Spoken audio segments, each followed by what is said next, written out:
Hello guys, कैसे हैं आप सब लोग। उम्मीद करता हूँ आप सब लोग अच्छे होंगे।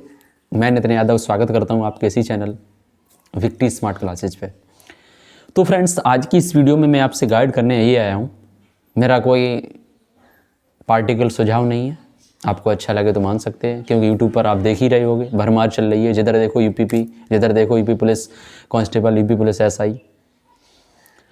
तो मैं थोड़ा हट के आपको बताने आया हूँ कि अब यूपी पुलिस की तैयारी अभी करना स्टार्ट नहीं किया है, नहीं जागे हो, सो रहे हो अभी भी, तो फिर छोड़ दो। फिर ये वैसे भी तुम्हारे पास समय नहीं है। तो मैं फिर बता दूं, जो तैयारी से पहले से लगा हुआ है तैयारी में, तो उसके लिए तो ये बिल्कुल ईजी होने वाला है और वो निकाल ले जाएगा। और रही बात तुम्हारी, तुम अभी जागे नहीं हो तो तैयारी अब स्टार्ट करना भी मत। कड़वी है लेकिन सत्य है। लग सकती है तुम्हें, तो लगती है, जो सही बात होती तो लग जाने दो। फिर क्या करूं इसका मैं? तुम जाग ही नहीं रहे हो, सो ही रहे हो। तो मैं ये कह रहा हूं, अभी प्रैक्टिस का टाइम है, प्रैक्टिस करिए। नहीं कुछ समझ में आ रहा है, जो कर लिया है तुमने पीछे, जो प्रोवाइड कर लिया, चाहे कहीं से भी नोट्स बनाए हो, चाहे ऑफलाइन कोचिंग से, चाहे ऑनलाइन कोचिंग से, कहीं से भी, या यूट्यूब से, कहीं से भी नोट्स आपने बनाए हैं, तो उनका बस रिवीजन कीजिए। और कोई चारा नहीं, सिर्फ रिवीजन करिए। और रिवीजन हो गया हो तो सिर्फ और सिर्फ प्रैक्टिस सेट, मॉक टेस्ट दीजिए। ऑफलाइन बुक्स वगैरह ले आओ, अरिहंत प्रकाशन की ले लो। मॉक टेस्ट आप कहीं से भी दे सकते हो, ऑनलाइन भी दे सकते हो, ऐसा नहीं कि ऑफलाइन ही दो, बट मॉक टेस्ट ही दो। और मॉक टेस्ट में नंबर अगर जिसके कम आ रहे हैं, जो दे रहा है मॉक टेस्ट, इसके नंबर कम आ रहे हैं, किसी का 120 आ रहा है, किसी का 140 आ रहा है, किसी का 160 आ रहा है, तो क्या है उसमें आपको जो कुछ मॉक में जो क्वेश्चन तुम्हारे गलत जा रहे हैं, चाहे फिर वो मैथ का हो पोर्शन, चाहे फिर वो रीजनिंग का हो, चाहे फिर वो किसी का भी हो, तो एक बुक्स ले लो जिस पे गलत जा रहा है उस पर टिक कर लीजिए, ये क्वेश्चन हमारा गलत जा रहा है। नहीं बुक्स ले रहे हो तो आप एक कॉपी लो, बुक्स में आप डिस्टर्बेंस हो जाओगे तो कॉपी लो, उसका सॉल्यूशन और क्वेश्चन उस पर नोट कर लीजिए। और फिर एक मॉक के बाद जो एनालिसिस करोगे उसका, तो उसमें देखिए कि हमारा ये क्वेश्चन इस वाले मॉक्स में गलत गया, दूसरा वाला मॉक में यही वाला सेम क्वेश्चन गलत गया, तो फिर तुम्हारी वो बेवकूफ़ी है।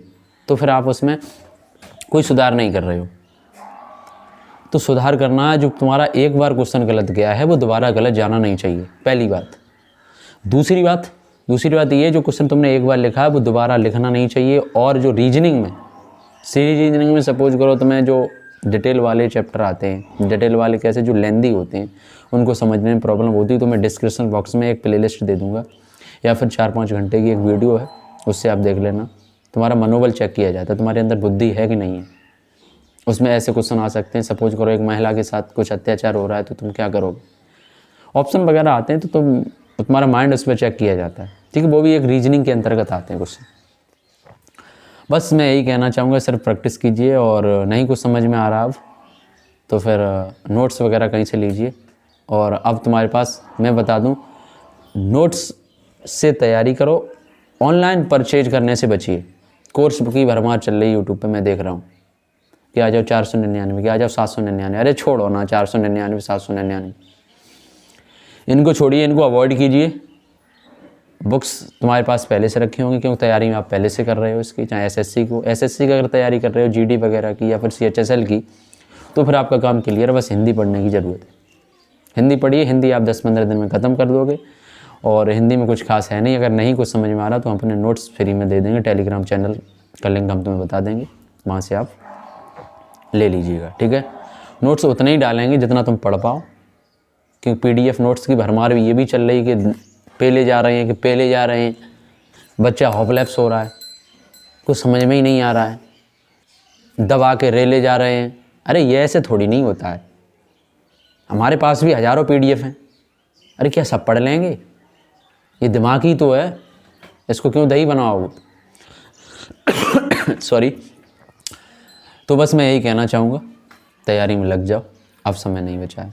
फिर भी अगर हमारे आसपास के हो तुम, जिला एटा में मैं कोचिंग संस्थान चला रहा हूँ, पढ़ा रहा हूँ, वहाँ पे मुझसे विजिट कर सकते हो। मैं नंबर वगैरह ऐसे तो नहीं दे सकता, ठीक है। और डायरेक्ट हो तो इंस्टाग्राम पे मुझे पूछ लीजिएगा, मेरी आईडी है निर्मल यादव एटा नाम से, ठीक है। वहाँ से मुझे विजिट कर सकते हो, ठीक है। धन्यवाद।